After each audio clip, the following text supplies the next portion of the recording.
Hello friends, welcome back to my YouTube channel. चलून आज रेसिपीटा start Karma. आज बनामी अटा चकुली बा अटा चिल्ला भी कहले चलबा, गोटे प्रकार परोटा कहले भी चलबा। एटाके तो आपण माने जहाँ ना दे बने पारबे बनन, किंतु स्वादटा टेस्ट ही आसीथिबा।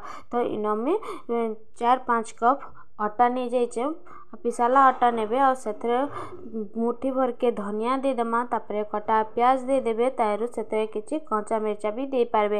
और आपण माने जदी चाहबे इतरे किछि वेजिटेबल भी दे पारबे, जेंता कि पत्तर कोबी फूलकोबी के चुन चुन करे काटी के भी दे पारबे। तो तापरे इतरे स्वाद अनुसार नून दे देबे और पानी देकरी भल भाबरे सब पेस्ट बने नै जिवे, जेंति कि गुठे गुठली इतरे नै रहबा।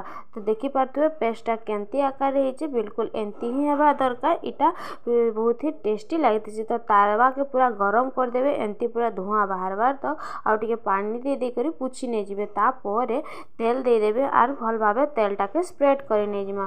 तेलटा स्प्रेड हो सारा देखुथिबे केंती तावारो धुआं बाहरुचे, एंती बाहरे बसाला परे का करबे, गुटे रु 1.5 चम्मच जाकर अनकार ई जेन रखिथिला पेस्टटा बनेकरी ताके इथरे दे देबे।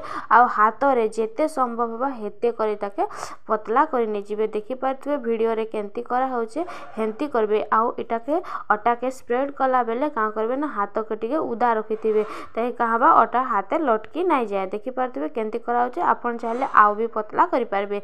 हमर घरे सब एटा टिके मोटा खाइबार पसंद करसन, तो सेथिर लागे हम टिके एटा के मोटा रखिछु। आउ टिके टिके ऊपर सुखी आई सारला परे फेर का करबे, जेन अटा ऊपर उदा थिबा ताके पिठापातिया द्वारा एंती स्प्रेड करी नै जिवे। तो देखि पारथबे इथरे फ्रेंड्स, इथरे गुटे ध्यान देबे, इथरे ढाकनी बिल्कुल भी ना ढकबे जेते पर्यंत एटा सुखी नै।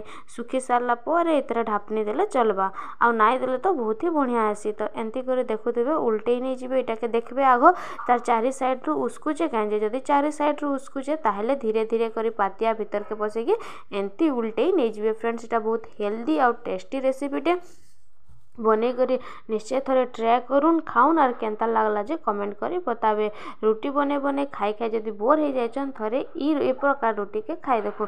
तो एबे आमे प्लेट रे सब गरमा गरम बाढ़ी नै जिमा।